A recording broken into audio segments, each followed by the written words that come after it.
Yeah. I hope so. I really hope so. All right, I'm just going to call the meeting to order for the City Council. It's Friday, April 29th, 12:30 p.m. It's a joint meeting with the Planning Commission. Ms. Staley? Good afternoon, and I will call to order the Special Planning Commission meeting joined with the City Council for April 29th, And 2022. roll call. Councilman De La Garza? Present. Councilman Crocker? Here. Councilman Lofgren?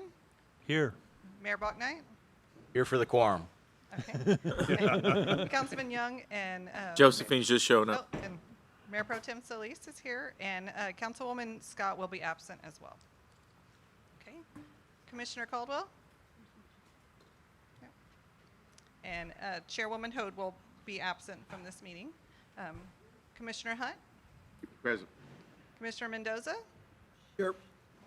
Commissioner Mikalinka? Present. Commissioner Olguin? Here. Commissioner Rodriguez? Here. Commissioner Rokita?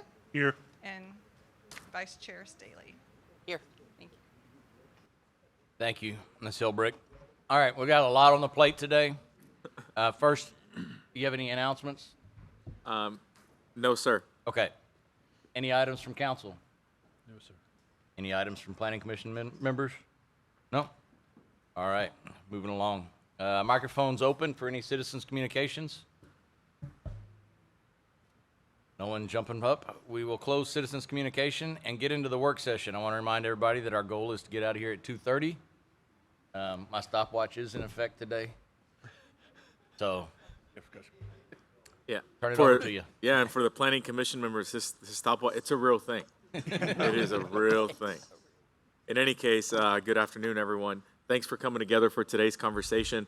I don't think we'll take 2 hours, but we appreciate you taking some time this afternoon. Chance Sparks with Friesen Nichols is going to spearhead today's conversation. A lot of you already know him. He needs no introduction. I asked him what his title was, and he couldn't even give it to me, so I'm going to make one up for him. He's probably the Senior Vice President, Director of Goodness and Urban Planning with Friesen Nichols. All right, I like that. Director of Goodness and Urban Planning. Yeah. I'll keep that one. All right, so we're really excited to be back here today and update you on where we are on this code writing effort. I am joined today by Alexis Garcia, part of our project team. She's going to be over here also taking pictures. We're really excited to be here to really kind of start charting. We've kind of been looking at where have we been here with your codes, and we're going to start looking towards where are we going as we move forward. This is our main project team, the people that you see the most often with this project. Aaron was most recently here talking to the Home Builders Association. Just to give you a quick update, we had steering committee meetings in November. Those were a really great experience for us. We had some follow-ups follow-up in January along with some stakeholder interviews. And then we completed our code diagnostic in March. And so at that point, we wanted to circulate it with staff, make sure we had everything correct, and then have a check-in with you. This is part of the verification process. We want to make sure we're on the right path before we start writing new codes, adapting your existing codes, and things like that. So right now, we're right here, right between month 4 and 5, right where we want to be, where we transition from diagnosing to drafting, and then ultimately on to adoption. So in this drafting process, we'll be going through creating modules, kind of digestible bits of code to work through, eventually working towards a preliminary draft, discussion draft, and final. So let's give you kind of a step back for the setting of what we're working within. So this diagnostic is taking your existing development regulations, and we kind of dissect them and see what's working, what's not, or what can simply be more effective.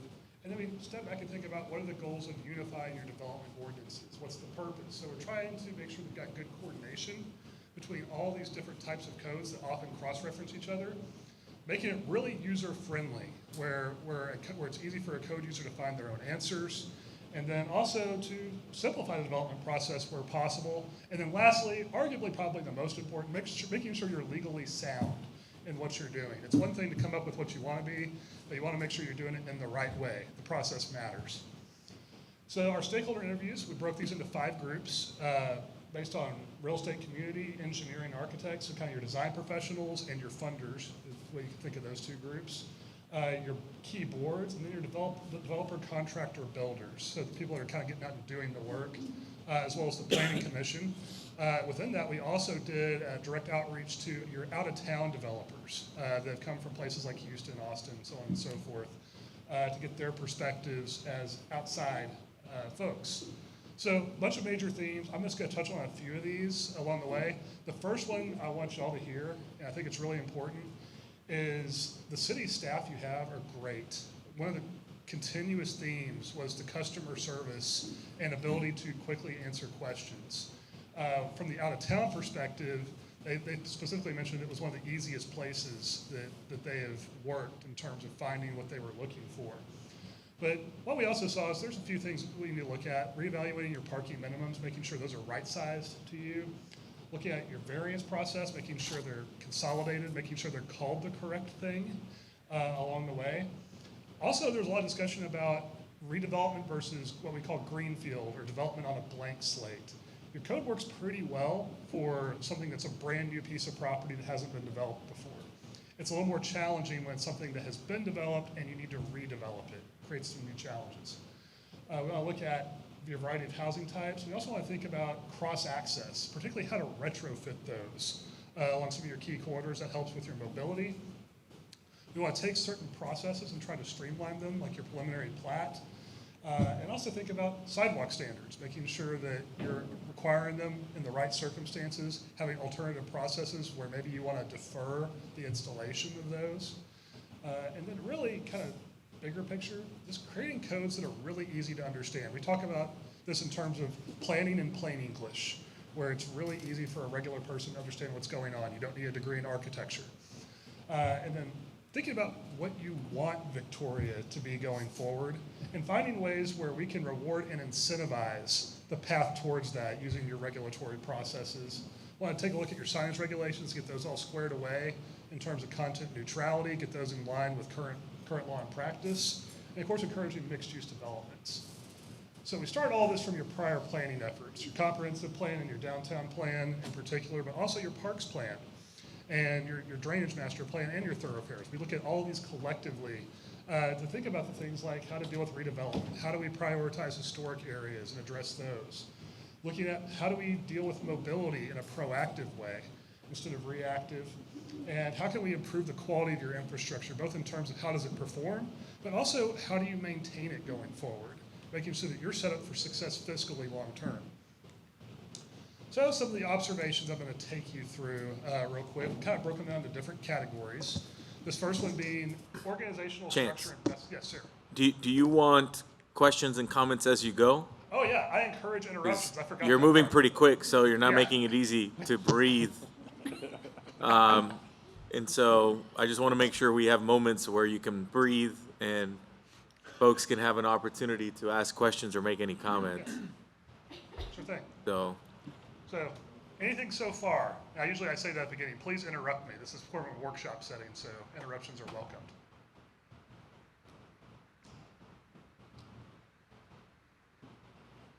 All right. I have a question, but I'll wait. You might answer it. Okay.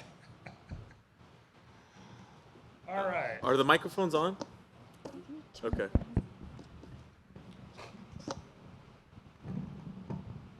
we go. That'll be better. All right. Stepping into, oh, that is much better. Stepping into observations and recommendations. You have to start all over again. I just try to be mindful of that 2:30 deadline. Thank you. So starting with the organizational structure best practices. So, we think about this first and foremost with how you format and style this. How do you organize everything overall? This is where you really have to think like a code user. And, when they're putting together a performance spreadsheet or something like that for a project, what order are they going to look for information? And how can you make that where it's easily accessible? We want to take a look at all the different definitions. You've got them scattered across 5 or 6 chapters. Let's get them all in one place. And also removing, in some cases, you have your actual application content within your ordinance. We usually like to see that shifted into something that is a little bit more dynamic, like a technical manual, so that way you can update it as circumstances and times change. You know, if you're all in the paper application era, now you're going towards the digital application. That has some different requirements that you're going to want to be able to incorporate easily. We want to clarify a lot of language. This is especially true for how to apply your regulations towards mixed-use environments. One thing that's unique about Victoria is you do not have traditional zoning here, and which means there's a lot of things that a developer sometimes goes looking for, and they just simply don't find it in your codes. So sometimes you have to, it means saying, yes, you can do this. You know, it's not really saying, usually regulations are saying, no, you can't do this. In your case, you're going to need to be affirmational in some circumstances so they know they haven't missed something along the way. It's looking at your enforcement authorities. Are you getting the right results? Are you making life easy for your code enforcement down the road? Looking at your dimensional standards, how do you update those to reflect your desired development? And then thinking about how you organize them so you can get all those answers in one easy to reach spot. We like to use lots of photo examples. You know, more than half of people are very, very visually oriented. So we want to try to use visuals and graphics to convey things as much as possible. That's also really important if you're working in an environment where you have a multilingual culture, because those images and photos can help with clarifying content when maybe something didn't translate purely from one language to the other. Getting all your bulk regulations moved into a new chapter or new section that's enabled specifically under the Texas Local Government Code, Chapter 211. That is the zoning chapter. We also understand you do not want traditional zoning, but that's where things like setback standards and stuff like that, those draw their authority from that chapter. Same thing with site plans. Those draw their authority from that chapter. So we want to be selective in how we pull that in. And make it really clear what the purpose is when we're doing that. We don't want to change the things that make Victoria kind of great. So we're being very cautious about that. And then we're going to evaluate approaches to parkland dedication fees. We know that is a kind of front of mind topic right now. And there's lots of ways to approach that. That's going to be a bigger discussion down the road. We just know it's something that needs to be addressed. It comes out of your planning documents. It's something we've heard kind of repeatedly throughout this. So that's kind of a quick pause on organizational structure and best practices. Anything that's jumping out at you at this point before I hop to the next one? When you talk about when you deal with different languages, are you envisioning a code that is in different languages? What I'm envisioning is a code where it is structured, where it's easy to translate, where you can use things like, think about like how your city website works. Where you have a translate button where you can flip it. That's what we want this to be set up for, is where it can, where if you're set up where you can do like a flip of the switch translation, that it's something that's doable and easy. Sentence structures that work well for translation, things like that. I have a question. Okay, I've had some people that have complained, and right now the language might be the barrier, but they buy a trailer, they go put it on a piece of property that's not next to anything, yet they have to put in a sidewalk, okay? Now, the problem is there's raw land on both sides, but they are not told specifically what route they should go to be able to get all the steps in, okay? And that's frustrating to them, and it's taken, I guess, almost 2 years to get this problems, solved. And I think if they go in and they're gonna go in for a permit for a trailer or a permit for anything, just have a detail of what steps they have to go through, because that way they know if they have to go to planning, they have to go to whatever department they have to go to, instead of coming back, and they're lost. So I think if you delineate the process to where they understand it, and the person behind the desk has the same concept, they can explain it better, and yeah, language is a barrier, but still the process needs to be in place to where it's simple to explain. Thank you, that's great feedback. That's exactly what we're getting at with trying to make sure your processes are as simple as possible, very straightforward, and documented well. So that way it's real obvious what you're supposed to do and when along the way. Okay. Any other thank you. comments or questions on this piece? All right, so let's step into processes and procedures. So kind of the first thing that we saw in this was a need to consolidate your application processes into one kind of global spot within the code. Most of your application processes are very similar to one another. So you can create kind of a master process, and then with each application, here's the minor adjustment that happens with it. So that way it makes it a lot clearer, making sure you're consistent with your forms, and also defining really well, what does it mean to have a complete application? And what's expected with that application in terms of not just the content, but the quality of the content that's being submitted. Also clarifying the decision maker. Which aspects are authorized for city staff to act upon? Which ones require the action of a board or commission? Which ones have to make the step all the way up to city council? Making sure that's really clear. Making sure if there's an appeal, where does that go? And making sure that's very clear in terms of when do you do that, the timing, things like that. And try to memorialize that as much as possible. We do view codes as an educational tool. We want to make sure it's structured where you can educate the public easily through the process. So you'll see like, you know, the legalese of a process spelled out, but we usually like to have a graphic that goes with it that is literally showing this, then this, then this, and kind of a decision tree of here's the paths you might go down. So people have really clear expectations. And then looking at what are those opportunities for administrative approval. We tend to encourage administrative approval wherever possible, because from a developer's perspective, they're looking for predictability. They want to know that this is going to happen, then this, and then I get my permit and I walk away. The closer you can get to that, the more predictable the process is, the better it is for your customers as they come in. And then consolidating your variance procedures, getting all these different variance type procedures and getting them into one place, making sure they're clear and understood. So that's kind of processes from big picture. Any questions on that? Was there any feedback that came from stakeholders associated with the online? I don't know if this is the right category for that part. Because I hear mixed reviews. I know we've heard it from some council members as well. And I don't know if we specifically asked that question. You talking about online permitting? Yeah. It's gotten much better since we changed, I think, modules or something. Yeah, I mean, I think we've gone as far as we can with our current software system but primarily our online permitting is limited to the MEPs. We would have to really invest in something for when we're actually having to do a plan review. And last time we tried that, we had some local design professionals that really weren't on board. So maybe it's time to ask during this process if there's a temperature for that. But like I said, last time we tried there 4 or 5 years ago, there were definitely some design professionals locally that were still hand drawing items, and so there definitely wasn't the temperature. So we can ask again as we go through. I think that the might be application appropriate because even though process. it's obviously not part of a UDC, I mean, I think we should take advantage of this process. And if there are other things that we need to improve or just look into further, you know, we should take advantage of this process to tell us that too. Yeah, absolutely. If you're getting everybody in the room, let's ask all the questions. Yeah, absolutely.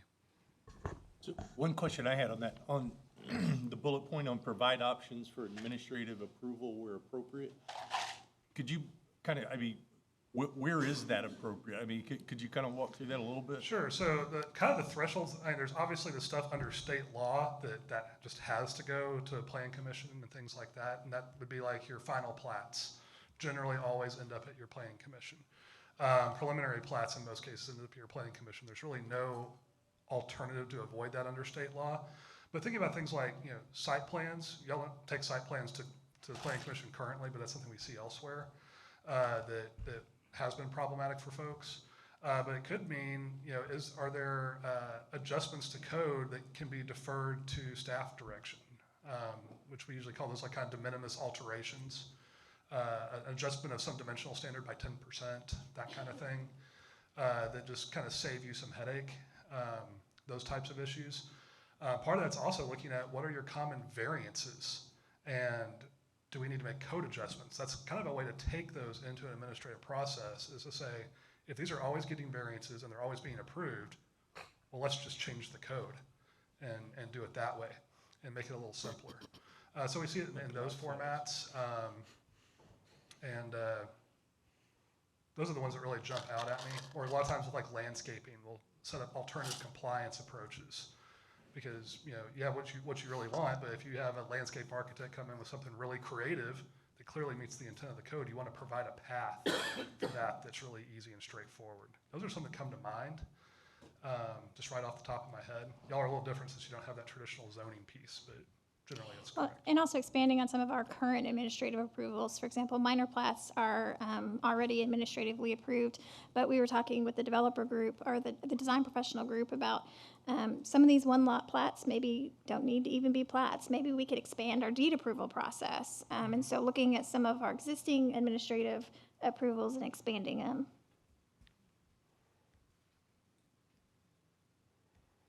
All right. Just a question for you, Julie. If there's more administrative approval, is that something that can be done with current staff, or is that gonna need to be beefed up staff? There you don't is- know yet There is because- potential for needing additional planners depending on what comes out of the UDO. I mean, obviously, I think that would be stair-stepped in, maybe just one, and it is going to depend on what the final document looks like. But when it comes to administrative approvals too, I also want it to be very clear and very clear cut, basically taking a lot of the discretion out of staff so that it can easily be consistent from one staff member to another. Yes, I understand that. Okay. Yeah, and we are trying to write this in a way, being mindful of your staffing levels. You know, in most cases, you know, there's 3 or 4 different ways to come to the same answer, and finding the way that fits y'all is going to be really important. Thank you. So a few of our general recommendations, one of the big ones right now is just making sure your sign regulations are up to date and content neutral. The way we usually explain that is when it comes to signs, you can regulate the time, you can regulate the placement of those signs, and you can regulate the manner in which they're constructed. Good rule of thumb is that if you have to read the sign, you are probably dancing away from the content neutrality area. So we want to make sure that you got that really clean and straightforward, but also looking for the ways that we can address things like sign clutter, making sure signs are actually more effective when they're out, and also simultaneously helping with beautification. Can we regulate signs in the ETJ? Yes. Yes. Okay. Yes, you can. That's going to be Is one of the that conversations. made clear in our Our current? current ordinance doesn't regulate them in the ETJ, but state law does give us that authority. So if we want to take that authority, now would be the time to do Yeah, that. I think that's a good conversation Yeah, we've got that needs on to our be list. had. Huh? We've got that on our list during Okay. the drafting process for. Any initial thoughts on that? Good. And we would enforce them through the state law? Well, we would have to, I assume, exercise that authority that the state law grants us through maybe this code, and then I guess code enforcement? The court system. Yeah, so usually the way it works is we'll say, under the authority of state law, this would be chapter 216, that Victoria has decided to apply these sign standards in the extraterritorial jurisdiction. And you can take, you can decide how far you want to go with it. Some cities only regulate off-premise signs in the ETJ, and then some regulate all signage. So there's lots of ways to adjust for that. And are the regulations in the city typically the same regs for the ETJ? Or is it Yes, different they settings? are typically the same or substantially similar. It'll actually be easier with y'all because, again, you don't have zoning. So your sign regulation wouldn't vary by zoning district. So it would very naturally work across city limits and ETJ. Would existing signs just be grandfathered? Yes. Yeah, and you can also do like amortization processes for those too. Those are a little bit dicey. But Very hard for staff to administer. Yeah, they're unpleasant, but a lot of times we'll at least create the process where you have the option to do it down the road if you decide you want to go down that route. A few other things, updating the driveway standards to encourage internal circulation. The best way to connect this topic to You maybe skipped 2 something- bullets. Oh, say what? Sorry, what? You skipped a bullet. You skipped 2 Oh, bullets. sorry. Evaluating current manufactured housing regulations. So this is looking at, your current practices and how you apply that, and making sure, one, that you're aligned with state law really well, and also aligned with Fair Housing Act guidance really well. We want to make sure that those are lined up nicely, especially when it comes to like replacement of a manufactured home. That's really important, as well as placements. What issues do we have with that now? Yeah, the thing that we have looked at that has concerned us a little bit is the ownership basis as part of the review. And from a practical standpoint, we would like to see something as a time limit for when your new manufactured homes are being brought into the city.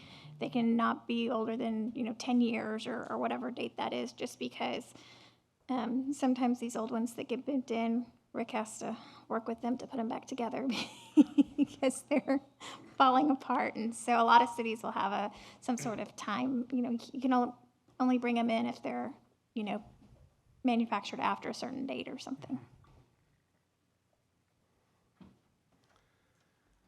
Updating sidewalk requirements, that's one that's kind of relating to what you discussed earlier, making sure that, when are you requiring those sidewalks, when is appropriate, and what's the alternatives if you don't want to require it at that exact time, making sure that that's really clear and spelled out and applied equitably and consistently. That's going to be really important for those types of regulations, is being really consistent with how you apply them.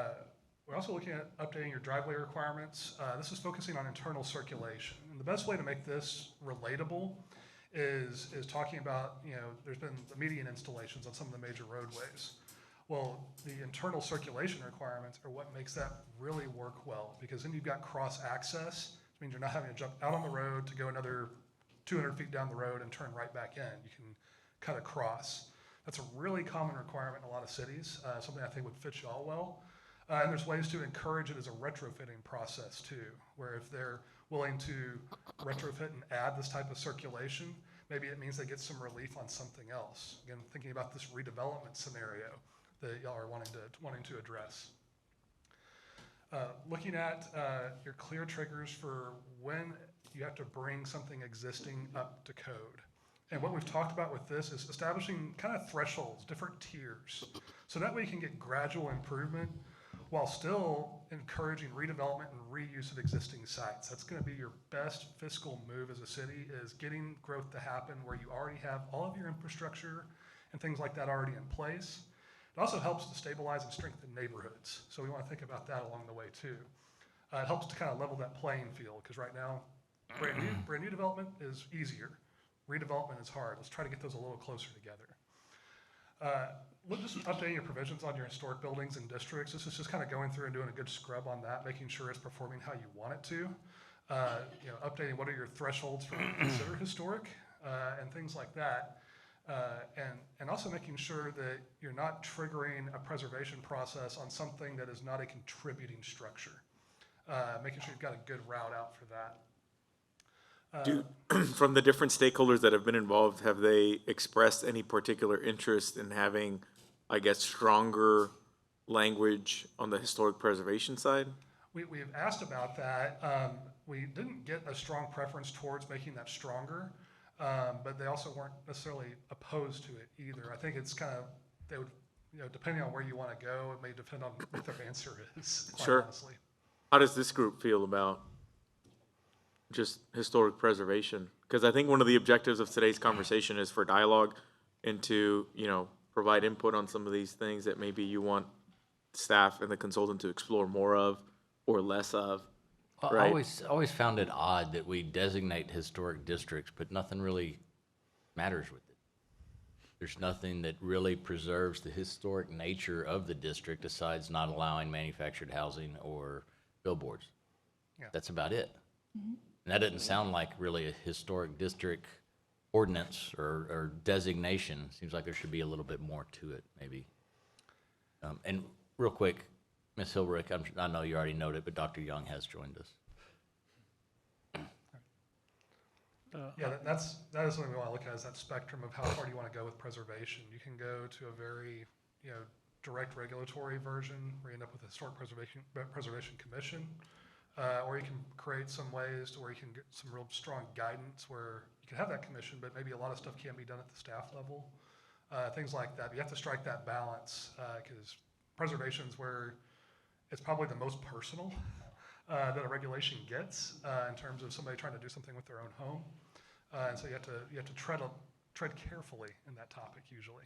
Lots of cities have gone down that road. I've spent about 10 years as a historic preservation officer, and it can be very rewarding. But you have to be mindful of the exact approach you take. Do you believe? Could you elaborate on update driveway requirements to encourage internal circulation? What do you mean by that? Sure. So a good explanation is you have, say, a block along Navarro, and you've got maybe 6 different businesses along there.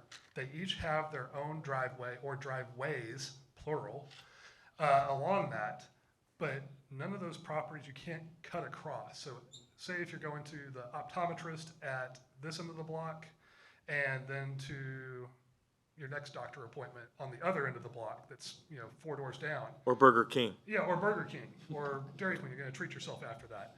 You don't, right now, you'd have to go pull out of that driveway onto the street, so you're adding to the traffic on that street, but you're doing so for only a very short distance. So you're popping in with a turn, then a turn, you're not reaching the travel speeds, you're changing the operational characteristics of the road. So a way to make that road operate more efficiently is to have that cross access across there where instead of coming out onto the road, you just pop across 2 parking lots. You tend to see this especially in the big master plan commercial projects. I'm thinking some of the stuff that's like a little further out of town going towards. Yeah, so a perfect example would be the fact that you can get from Larkspur to Glasgow without ever getting on Navarro because you can just cut through all of those parking lots. And of course, there's speed bumps and there's, the way that the parking lot is laid out. Most people aren't actually just going to use it as a cut through. They're going from business to business. And then another example of why when it's maybe not so desirable is the restaurants to Golden Corral to the dollar store shopping center. You have to get on Navarro if you wanted to go. Say you wanted to go eat and then go to Office Depot. You have to come back out onto Navarro to get there. And that's going in one direction. If you wanted to go back the other way, Right, if you'd you have to wanted go to up, first, you have to come then go back, out to eat. cross the median, come back all the way Yes. around. Right. And I think the median, has exacerbated, The need for this. the need for something like this. We recently, got some complaints because you used to be able to cross between parking lots between the former Wells Fargo building and 5D Steakhouse, but that owner decided to put up a barrier there to prevent that from happening. I don't know if they removed it yet or not, but it just facilitates that, right? I think of Disney World when I think of this, because if you've ever been to Magic Kingdom at Disney World, all the stores are connected on the inside. And at the end of the day, that's how you get more people to fit there. The same thing with cars, right? If you can have these cross-access easements, it alleviates that volume from the street, which lessens the burden, if you will, on the road, and ultimately lessens any expense that might come from having to do anything with the road. I've never Sure. been to Disneyland, and Yeah. you just Disney broke my World. heart. Yeah, The- Disney Or World. World. Well, let's go. You broke my heart. Let's go. The mindset Let's go. on I had a bad childhood. cross-access easements, I think, has also drastically changed. When I first, fresh out of college, baby planner, there was a lot of property owners that were very against cross-access. And now, these big out-of-town developers don't do anything without cross-access because they've also realized once they're on a property, you're more likely to go to all the different shops and stores. And so the mindset's definitely. And you'll give And us if you some do want to go to Disney World and need help, Tiffany Toda is a Disney World expert. She will plan your whole trip for you, by the way. And you'll help us with coming up with some type of incentives. Yeah. Because most of the stuff that we're talking about cross-access wise is existing already. Fairfield into the mall. Items like that would sure make life a lot easier for people. But you're right, we need to incentivize them. We can't just tell them they have to go do it now. Yeah, and the code can't completely resolve that for redevelopment, but it can at least set the framework where it's easier and try to get you there. I wanted to go back to dealing with the provisions for the historic buildings and districts. Because being here, I've realized, how Victoria has so much phenomenal history, a lot of history that's not even been told. But one of the things dealing with the districts and the provisions, do you believe also by us not having zoning that it can also limit on some of the regulations that you can put there? Not necessarily. Historic preservation actually exists under its own enabling laws under the state, so you do have some abilities there, and you've already defined them on a map. So you've already taken that step, which is usually the one that causes the most hesitation. So you can definitely do that and take steps further to kind of tell the story.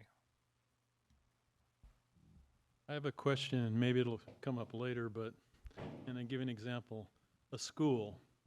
Okay, if I can see schools get put in, they don't put enough exits and entrances, will this somehow be in code for large institutions that have to have a certain amount of traffic and certain amount of exits and entrances, and then maybe a traffic study on how it will affect the traffic? That's that's something we have in here. I think it's discussed under subdivision provisions, but yes, requiring like a traffic impact analysis with a threshold for when it gets triggered, because you don't want to require it for the next florist shop, but for something like a school, you probably do, and want to make sure that's accounted for, and that's something we've definitely gotten a list of things to include. When you discussed historic preservation in your dealings with it,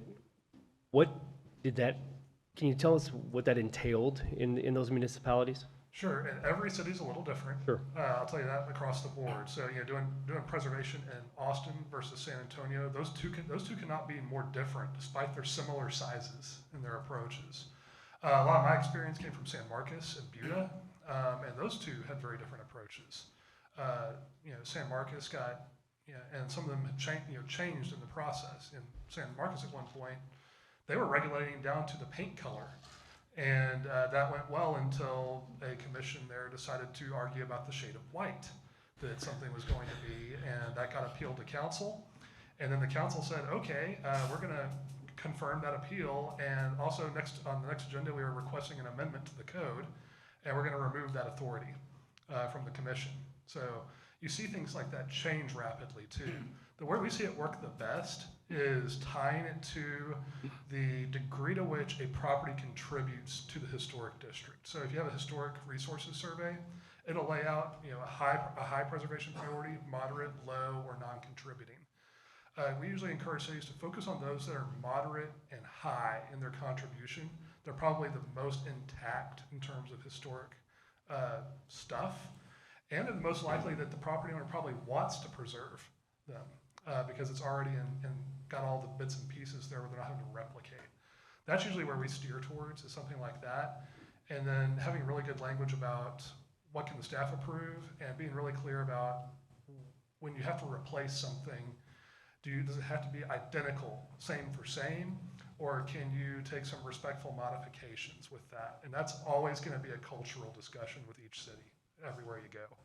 Some cities are zero in and say, no, that if you're removing a wood window with leaded glass, you are replacing it with a wood window with leaded glass, and we don't care how much it costs. Other cities say it's okay to replace it with a modern interpretation, provided it's got similar dimensions and depth. That has a much different price tag. So every city is a little different. And it can definitely get very into the weeds and very specific. I even wanted to talk about what does that do for somebody that has a home and let's say they want to sell it, and then all of a sudden you don't have a market because nobody wants to put forth the money. Having done a home remodel, it's pricey, and then all of a sudden you have limited people that would want to do that with those restrictions on that, and so there's some cause for and oftentimes there's historic districts and homes that are maintained with that character. They're typically valued at a greater value, right? And so part of the reason why historic districts just in general across the country have higher values is because of just the cost of a historic structure is just different. In Kingsville, for example, we had a board, and the code very specifically outlined which items and what the trigger was that had to go to the board versus administratively which items the historic preservation officer could sign off on. So things like paint colors, like paint, that could be signed administratively. But if you wanted to replace, the siding or something, that would have to go to the board, right? Especially now with hardy plank, right? And so there was always these items going to the board. So it just depends. My question that I want to ask as a follow-up to that is, in your experience, the different cities that do have, regardless of how comprehensive or not, have these historic preservation ordinances or guidelines, I assume the city has their own historic preservation officer, Yes, correct? yes. Okay. So for us, that would necessitate a conversation, to your earlier comment, Jeff, about staffing. Currently, the historic preservation officer for our county is a county employee. And so if we were to have a more robust process associated with the historic district, we would either need to A, hire our own historic preservation officer, or B, develop a formalized agreement relationship with the county for what role their historic preservation officer would play for us. I don't know if you want to add anything else to that, or So for those of y'all that don't know, my previous work experience was heavily involved in historic preservation. I was the liaison to historic preservation commissions in both San Angelo and Bryan. And yes, we need our own, even if we just maybe step into historic preservation, we would need our own officer. And the county's historic preservation job description and what we would need are a little different. Theirs focuses on kind of more of the designation and history and research, and ours would need to be focusing on more of the architectural side, because of course it would be about building permits and making changes to historic structures. Okay, my question is, how is this gonna affect deed restrictions and homeowner associations? Who's gonna trump? Are you talking about on this development code overall? Mm-hmm. So your deed restrictions and your HOAs, those exist completely separate and apart from your development regulations. You can't really direct them. You can't supersede them. At the same time, they can't supersede you. So generally, what we would say is that whichever is from a property owner's perspective, whichever is the most restrictive is what's going to be the most applicable to them. So if it's a HOA with very minimal deed restrictions, they're probably going to be paying more attention to the development code. If it's a neighborhood that has really stringent deed restrictions with a full architectural control committee and standards and things like that, while they still need to comply with your regulations, they need to make sure that they're having that conversation with their HOA and their approval processes as well. What we usually see cities do is during the application process, they just have a reminder that says, this is satisfying our regulations. You need to make sure that you've had that conversation with your HOA on any deed restrictions, if those apply. The city can't enforce those, but that would be the way you'd want to look at that. So you're saying that HOAs and the representatives of HOAs and people with deed restrictions should know about the process that we're working on right now? Yeah, they should be aware. They should be aware of it. It shouldn't drastically affect them, but they should be aware of it. Okay. All right. We did find some language in your codes about farmers markets. We just want to update that designation process just to reflect current best practice in Texas for how those get designated and where. Nothing fancy about that. Then update your mobile food vendor. We're kind of looking particularly at downtown. Your downtown is treated differently than the rest of the city on mobile food vendors. So we want to look for consistency and how that gets applied, and making sure that it's also really clear where those regulations are, because there's two parts to it. One's kind of one part of your chapters, and the other's in another part. It's like chapter 5 and chapter 13, something like that. So finding ways to get those where they're connected and easy to find and easy to apply. What's the difference right now for downtown and mobile food vendors? There is a approval process where if they're going to be somewhere, I can't remember this real off the top of my I believe head. it's you can actually vendor out of the public right of way, whereas outside of downtown you can't. But you still have to have, I think, insurance, city manager Yeah. approval, if I'm remembering off the There's top of like my a head city manager correctly. approval process with it.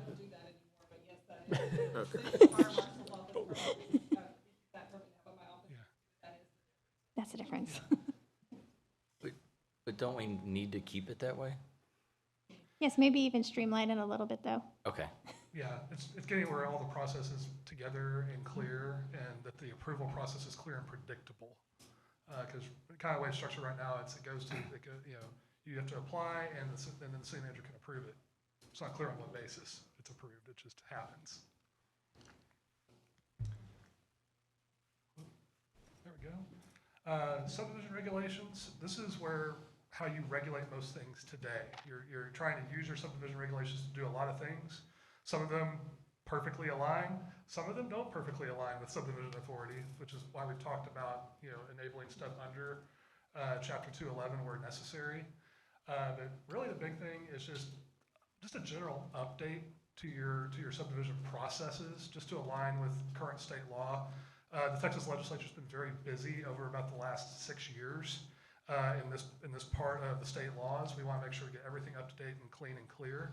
The good news is all the stuff that other cities are tending to wring their hands about, like the shot clock bill for how quickly you have to process a plat, y'all are already doing it just by practice. I think this goes back to why we hear good customer service comments about y'all. Is when the state law changed, I think in Julie's office there might have been a collective shrug, and they just continued business as usual.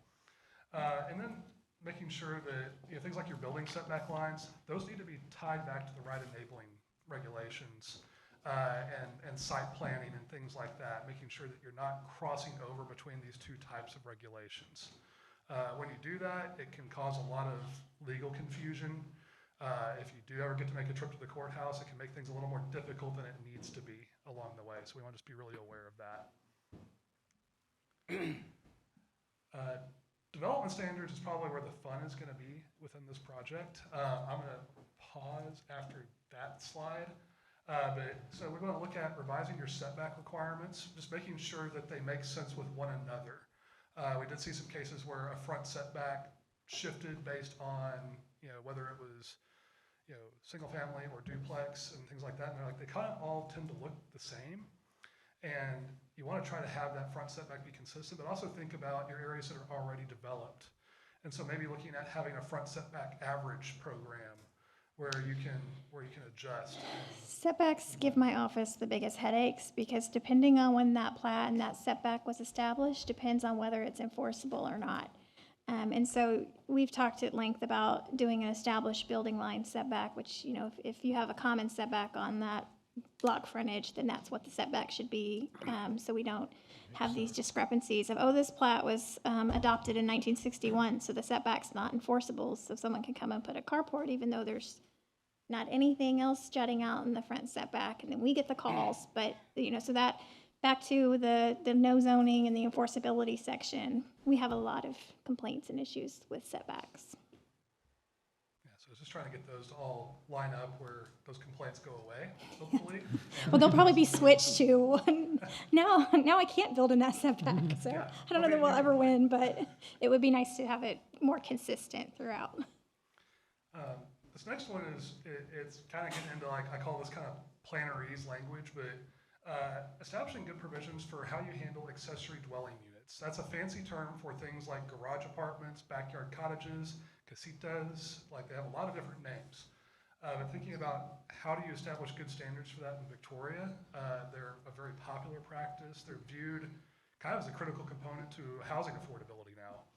And also because, again, y'all don't have zoning, is thinking about some historic precedents for things like accessory commercial uses and what that might mean. That's something that goes back a couple hundred years in Texas as a practice, and something that could be an opportunity for y'all. You just want to have it in good select circumstances for where it makes sense. You don't necessarily want, somebody opening up a full retail store in their garage, but thinking strategically about when that might be okay.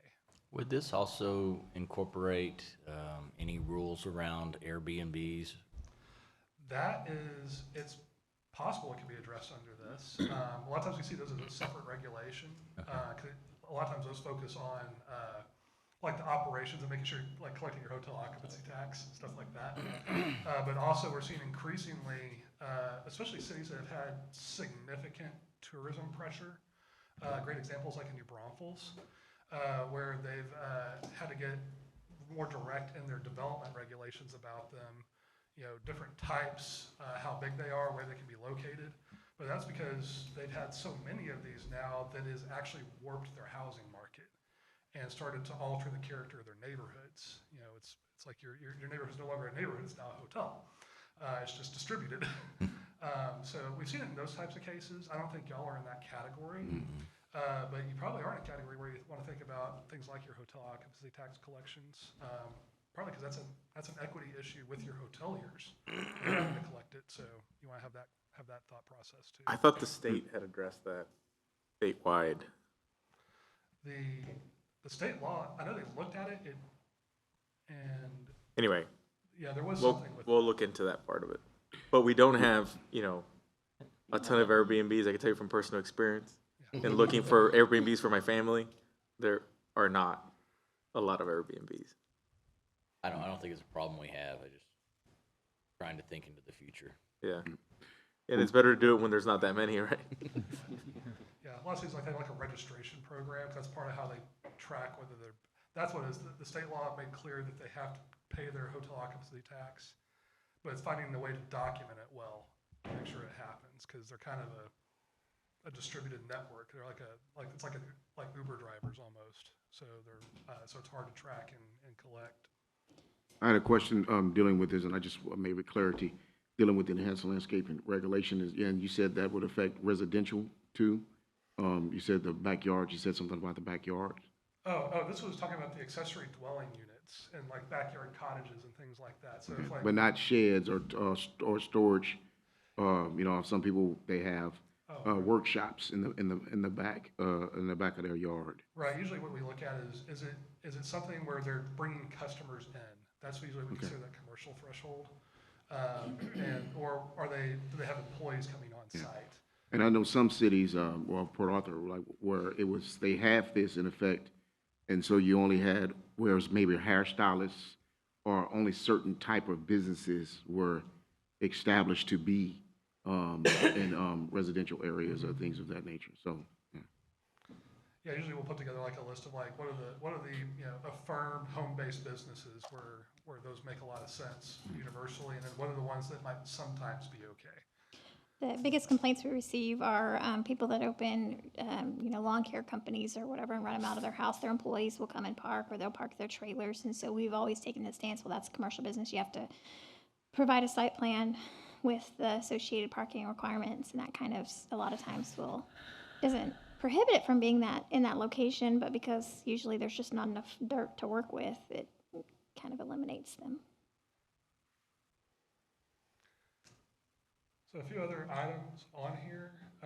We want to look at updating your density standards for your townhouse and multifamily, just to make sure those are making sense, and also looking at how can you build in incentives. Density bonuses is one of the best ways to get a certain behavior out of a development project. So if you're trying to accomplish something else, it's a good tool to use for that. Also looking to make sure that you're aligning your lot sizes and lot width for adaptive reuse. Great examples of that, or if you have, it's a historic home and it's been unoccupied for 2 decades. Well, the way to get it restored maybe requires that the person needs to convert it into a duplex in order for the math to work. So making sure that you've got ways for that to happen where appropriate. This kind of goes back to that preservation conversation. We a lot of times talk about preservation. What's the biggest danger to a historic building? It's not a bulldozer. It's not a regulation. It's simply being unoccupied. That's usually what leads to things sometimes catching fire, or just simply falling apart and nobody knowing. Those are the biggest threats. Also, just updating your parking requirements to create more flexibility. This is looking at shared parking agreements between property owners, consolidated parking, where you've got a whole development that's kind of acting together, but also looking at your parking ratios, how many parking spaces are required. One of the things that we heard consistently in this conversation was that your multifamily standard might be high. We heard that from out of town and in-town folks, so we think that's something we definitely want to look at. And also thinking about that in the context of a redevelopment site. If you got a site that was developed in, say, 1930, 1940, cars were not prevalent then, which means they don't have space for parking on site. So you can't make land magically appear. So you have to think about ways for them to be able to comply or adjust as appropriate for that to work. And then enhancing landscaping regulations and screening requirements. I think this is what you were asking about. This is primarily focused on your commercial properties most, but you also want to think about this for residential. Usually it's you're thinking about revegetation, that something is, when it's built, that it's not just, okay, here's your house and it's a bunch of dirt around it that's now eroding. It's making sure it's appropriately ground covered and things like that. You can take the step of requiring landscaping. We'll have to have a conversation about whether that's a good fit for Victoria right now. We sometimes see cities will require a certain number of trees with each new home, things like that. But that's, again, a big time cultural alignment thing to make sure it's right for y'all. That's kind of the development standards highlights. Anything coming to mind there? I have a Categories. question. I know if Councilwoman Jan Scott were here, she would ask the question about, do any of these items address the density element with potential, I don't know what to call, tiny home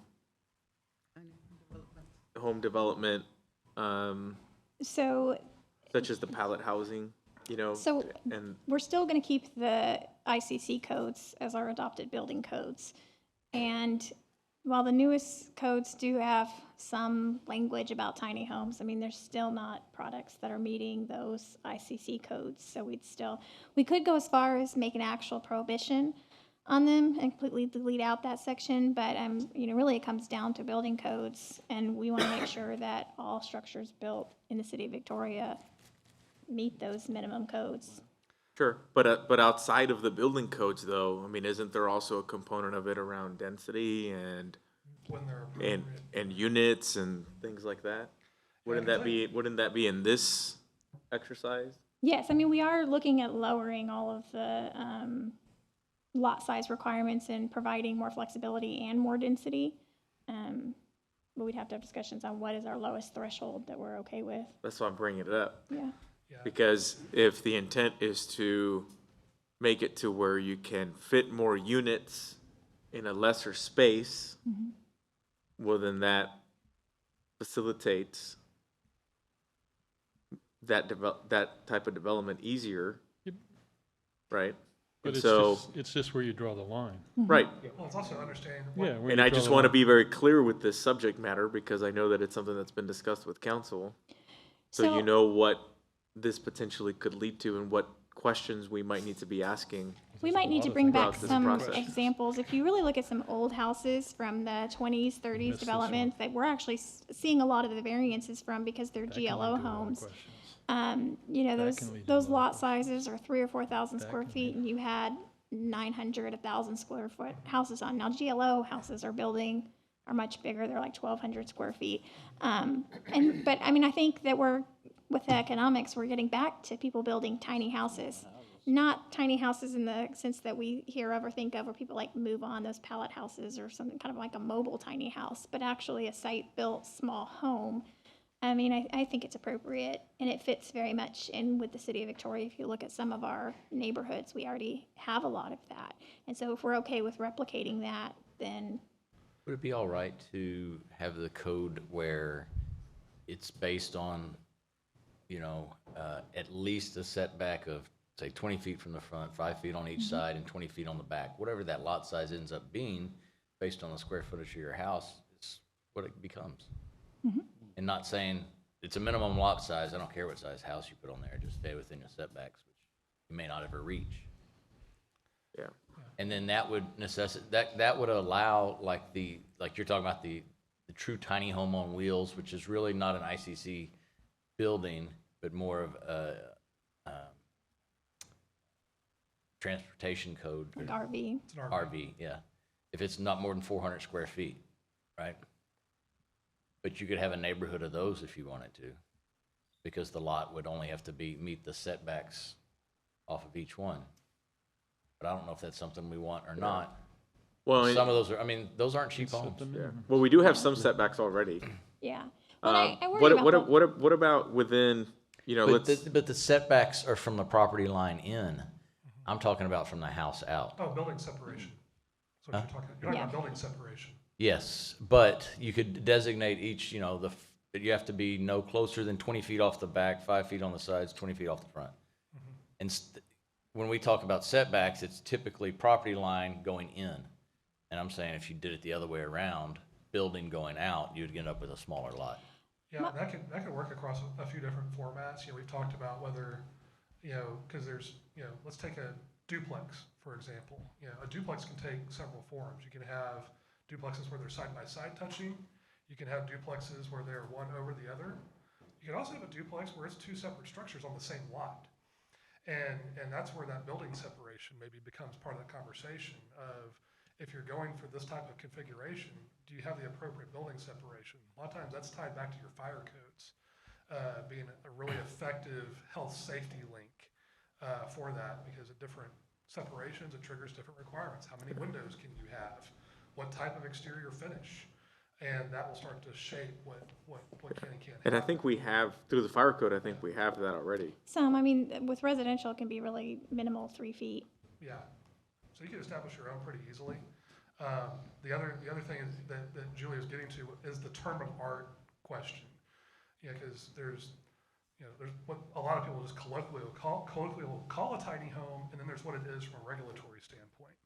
You know, regulatory standpoint, we're talking about it's like Appendix Q of your building codes, but then there's also the tiny house on wheels, which has its own thing.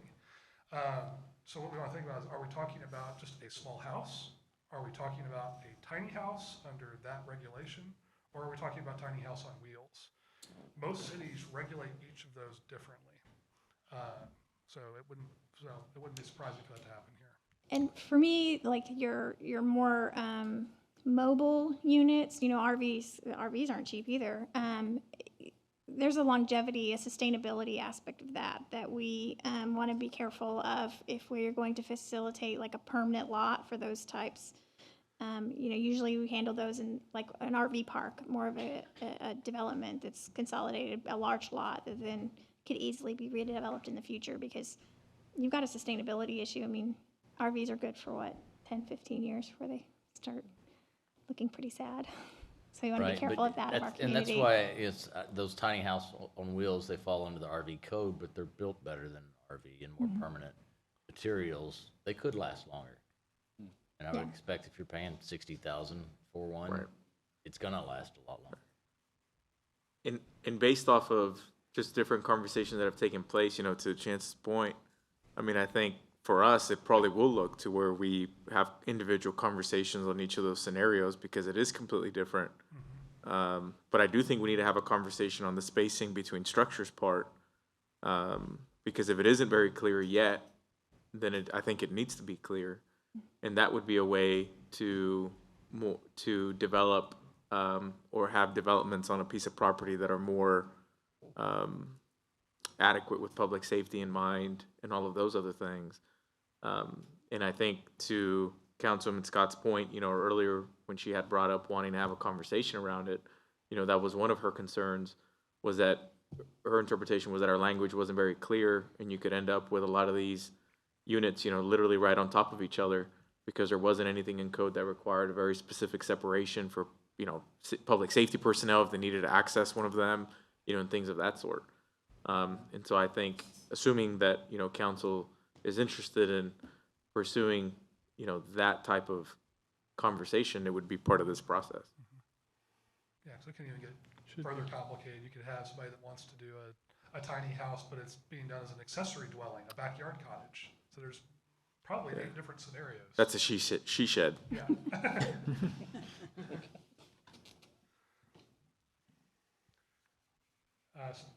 So this is really a big, broad coverage of this. I think y'all are all provided with the diagnostic report in advance. It's 30 pages, very exciting reading. Highly encourage it. And that's part of why we kind of took this approach, is taking you on a page turner through this, especially after a really great lunch, which thank you. Was going to be a daunting task. So really getting towards discussion, you know, this is kind of the broader conversation of, you know, do you generally agree with what we think, what we've heard? Was there anything that came out that seemed kind of surprising? And is there anything that you would add that you didn't hear in this? Those are kind of the big 3 questions. I like the direction you're headed. Obviously, there's more conversations need to be had, and I know you're going to, just around just the tiny home or small home or lot size. And I think there's great opportunity for redevelopment in Victoria. If we look at some of these lot sizes, and they should be able to be split and put 2 houses on them. There's a lot of opportunities in the town like that, and I think our code needs to adequately address them. Other things that come to mind for anybody? How does this process mesh with the work that you've also done downtown? So you might remember when we did the downtown plan, that there was a part at the end, I called it the most boring part of the entire plan, because there was a mini code diagnostic as part of that looked at issues specific to downtown. So we've actually pulled that into this diagnostic report. In some cases, those have been generalized because they weren't just issues completely unique to downtown. They actually affected a lot of things around the city. So that's been pulled in. That's also where you heard me kind of mention at the beginning, the importance of sometimes saying the things that, yes, you can do this, because y'all are a light regulatory environment. Somebody coming in that wants to do something is, they're looking for a regulation that in some cases with y'all does not exist. Can you repeat that again for the microphone and the public? I'm happy to. that some people that come in, they're looking for certain regulations and they're not here.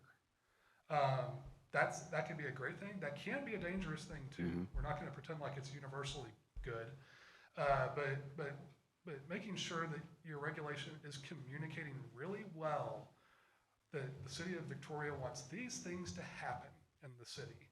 You know, when we talk about planning and then regulations, you know, your plan sets your vision for where you want to get as a city. From a regulatory standpoint, your goal needs to be, what was that vision? What were the things you wanted to see? And those should be the easiest things to do under your regulations. That should be the goal.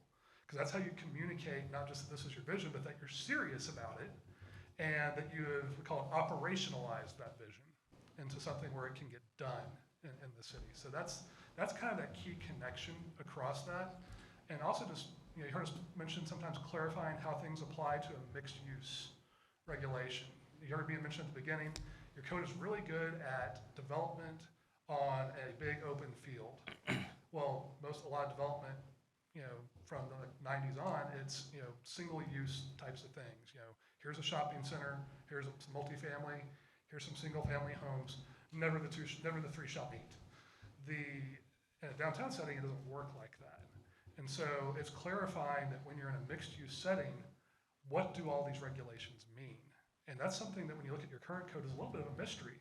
You have to rely heavily on a staff interpretation for how should this apply using kind of best professional judgment. And we'd like to take that and turn that into, here's how it applies, period, where it's easy and clearly understood. That's one of the key things that we identified. Was somebody wants to come in, they want to do a new downtown building, I call it like a 5/1 podium building where they've got a ground floor of retail and then apartments above. It's not crystal clear how your code responds to that. So those are things we want to make sure are really clear, because my impression from that planning process, and even going back to your comprehensive plan, was you'd like to see some stuff like that happen downtown. So how do we make sure that your code's set up for it and sets you up for success? How does the code that you're going to be rewriting address like the district along Placido Benavides? Does it say, here's all the regulations, but if you happen to fall within this district, please see section P and look at that? Yeah, so we usually call those like an overlay district. And again, that's actually kind of a term of zoning, which is an awkward place to be. What we'd probably do is look at how to document that. What are the regulations out of that? First thing we want to look at is, are those regulations, should they all be unique to that area?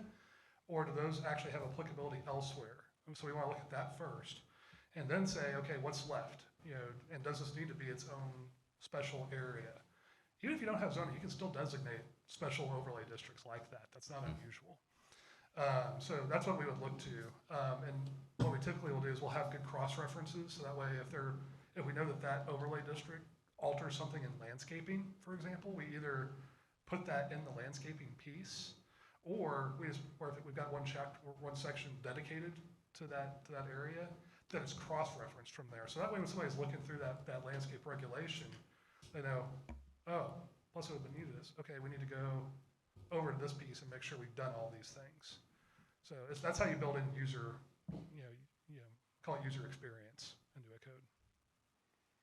Well, and I ideally, think that, oh, sorry, go ahead. oh, I was just gonna say, and I know once everything is decided and planned, and Ms. Julie said it earlier, dealing with investing into the system, to be able to do more, because I think about the citizens or the contractors.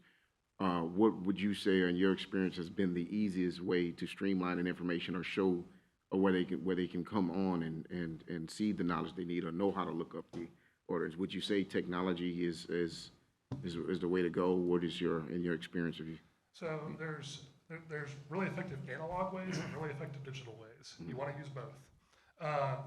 Going towards online permitting type systems, that is where most cities are going now. That also helps out your out-of-town developers some too. So I would expect y'all to probably go in that direction. So it's a matter of figuring out what's the best way for y'all. But in terms of communicating, how do you find your answers?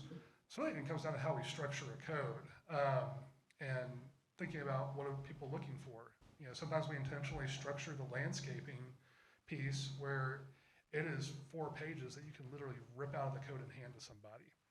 We are big fans of doing that type of approach. Sometimes it's taking, okay, this document is technical, but creating cheat sheets for common types of projects.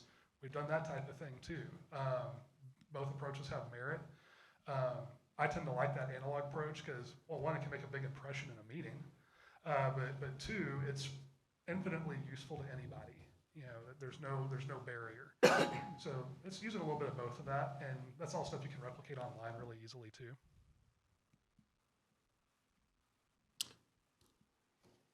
Any other discussion on this?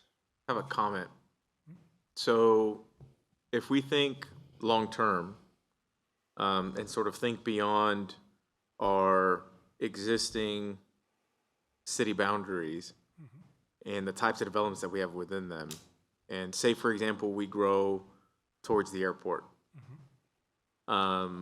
is there any specific type of code that we need to start sort of thinking proactively about to potentially address any development around the airport if our city limit line were to sort of move in that direction?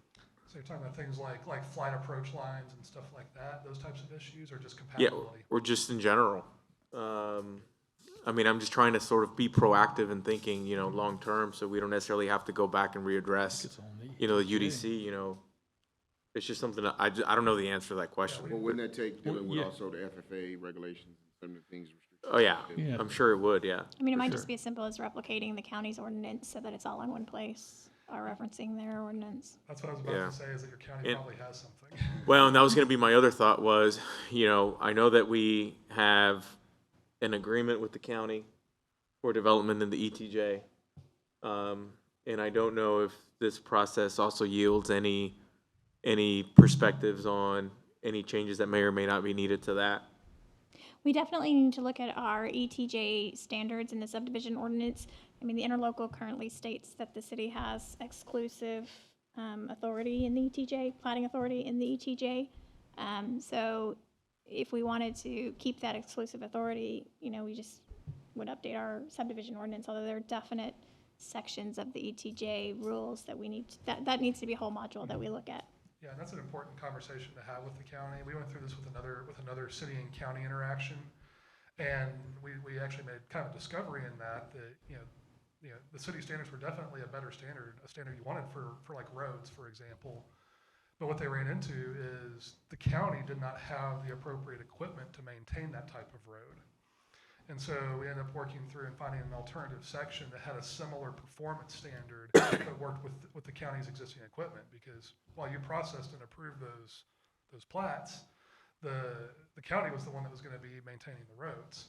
So we would definitely want to look at that and have some conversations there too. Yeah. Well, I just think that's in my opinion, that's a very important, item that probably hasn't been thoroughly evaluated in a while. Yeah, no, that's definitely been a comment I've had to Chance. Our subdivision regulations, when it comes to ETJ developments, are not very clear as far as lot size, all those things. And is that part of the scope? Yes. Okay. Yeah. Because usually we look at when, think about ETJ is we make differentiations based on, is the lot, is it served by public utilities or not? And if so, which ones? If it's served by both utilities, then it's this. If it's served by just water, then usually see like a half acre to 1 acre threshold, kind of depends on soil types. And if it's, septic and well, that can range from 1 acre to 5 acre, again, depending on the exact nature of your soils and your aquifers and things like that. And we need to memorialize, partition deeds and then, or kind of reference state law and the different types of subdivisions that can be exempt from our subdivision ordinance. So I think we have some silence there that needs to be clarified. Doesn't our ETJ hit the airport now? It's 3.5 miles, So, I yeah. believe. Yeah. I was trying to pull it up on GIS, but I didn't see the. Oh, it's you got to go to base map, click the little triangle next to base map, and it'll prompt you some sub boxes to check, and then just click ETJ after it does that. Past the airport. Short answer is yes, the airport's in the ETJ. Yeah. It's like, it's not that far beyond the loop, so. All right, anything else on this? Otherwise, I'm gonna start talking about what happens next. I just have one comment too. Ideally, when we're completely finished with this, you will not see very many variances. That's the goal. That all of these variances that y'all see every month will go away. That would be nice. That's also the unstated goal, fewer agenda items. Yeah. Yeah. Chance, in your experience, and I know you've worked in other cities on updating UDCs and whatnot, but is there anything that we're just completely missing? In terms of just completely missing, I mean, it's just the, kind of what I mentioned, like the stuff that you look for, you just don't see, but it's because y'all are different. So there's some of that. I mean, there's things that I don't see in your regulations where they're just not as clear, some like the drainage type stuff that I know y'all have standards, but it's not obvious how they apply. That's getting way deep in the weeds though. Things that we also look for, things like, approaches to low impact development. Your code's pretty silent on that type of circumstance. That's when, the developer intentionally takes a soft approach to developing, trying to minimize environmental impacts, things like that. I won't pretend like it's purely environmentally motivated either. It's also self-serving. Those can be very expensive neighborhoods too. But I can't think of just glaring, huge missing things. There's things that just make you different. We're not gonna have a conversation here about zoning districts, which that actually is where some of the worst conversations happen during these processes. So you get to skip that one. That's good. But I can't think of just huge glaring things that are missing. It's mostly good massaging. And that's kind of what we heard from stakeholders was kind of the comment of it ain't broke. So let's just make sure we're maintaining properly, enhancing where correct, making the right add-ons. Yeah, that's what we've heard from the stakeholders, mainly that our process is so easy and friendly compared to the other cities like San Antonio, Austin. The developers have consistently said that our process is by far superior compared to theirs. And that's really a credit to the staff and so forth, because our process is very quick and easy. So the feedback has been very positive from especially the outside developers. And one of the things we also see in this, the most important thing is getting those processes to work really well. That's the sore spot for a developer, is things that affect time, because time is money. Like, that's not just a saying, it's a real thing. So if you keep your processes really clean, really smooth, that gives you a lot of space to work from a regulatory perspective, as long as those are written very clearly and concisely. It's about making it easy to use. We often say, an easy code doesn't mean it's low regulation. It means it's easy to use and easy to apply. And that's the big value that a lot of those developers look for. All right, let's hit next step. So we do have a project website, very cleverly named victoriaudo.com. We spent a lot of time on that name. That's where you can learn about the project. We do have an online survey. This is available to the public. I will also tell you that these are development regulations. Generally speaking, the general public doesn't get super excited about this topic because it tends to be very technical. We've tried to make the survey as much of a kind of sharing their experience in the city for what they would like to see versus a detailed question about setbacks. We try to avoid that. And we also have an interactive map. What we're really looking for on that is what are the things that you like, that you want to see more of? What are the things that you don't like? Because that, do you like it, do you not, tells us a lot about what we need to be focusing on from regulations and that type of thing. So we try to make it where it's really easy for somebody to understand. So we have that going. We also, I think y'all have a link where y'all can provide direct feedback on the full 29-page report if y'all so choose to. And I think Julia has provided that to y'all separately because it's like a dark link. Really next steps. So presented the findings. We've reviewed all that feedback. We're collecting that input from the survey. And we're going to start beginning the drafting process. So you're going to see us kind of vaporize for about a month because our first step of this is literally creating the outline. It's probably from a standpoint of like a deliverable thing, you're kind of like, what is this? But it's actually one of the most important steps because it's where we're thinking about that user experience, how do people seek and find information, what all needs to be in here, what should be next to each other in a code, all that type of stuff. And so we'll go And the through that. authority in which that sections are being granted under state law, which is very Yes. key for us. Yeah, making sure that you've got those authorizations all where they're supposed to be. And then also we'll start thinking that process, the purpose statements that we use with these different sections and articles. Again, going back to this zoning conversation, because we know people will see Chapter 11, they're thinking, oh, they're gonna go to zoning. I don't think that's where we're going here. But we want to make sure it's really clear, you know, we are enabling this for the purposes of addressing height and bulk regulations, things like this, making very clear that we're not saying, hey, let's go adopt a zoning map. So we're trying to make that really clear within the code.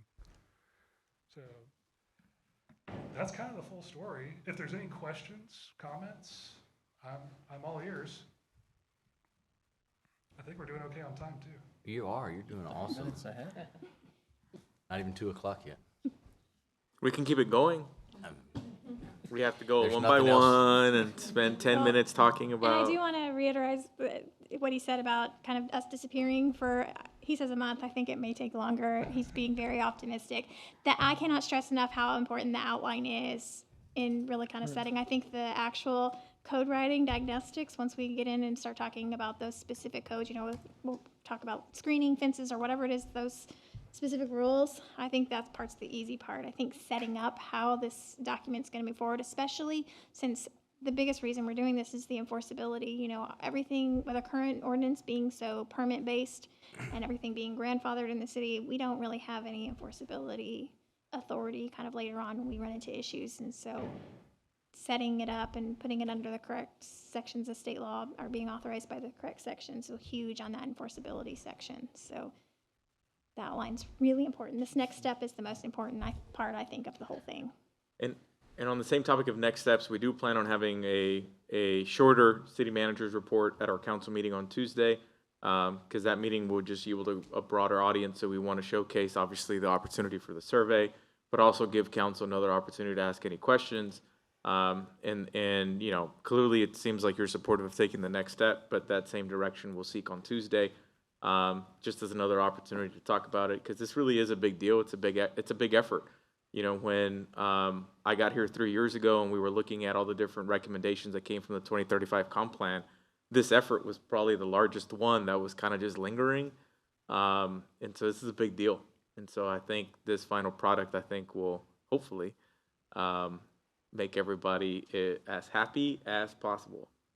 I'm very happy and that Chance and his team are helping us with this because we tried a couple of times and we weren't going to get It's too anywhere. big. Too big, and we had other things we needed to get taken care of. Anything further? No, sir? Any other items from council? Good. Planning Commission. Ms. Staley, I'll let you close your meeting first, and then I'll close. Meeting is adjourned. And I want to thank Planning Commission members, you commissioners, for taking the time out of your day to sit with us. It's always a great time when we get to sit together and discuss an issue. And thank you all for serving on the Planning Commission. Do appreciate it. And we are adjourned. All right, thank y'all.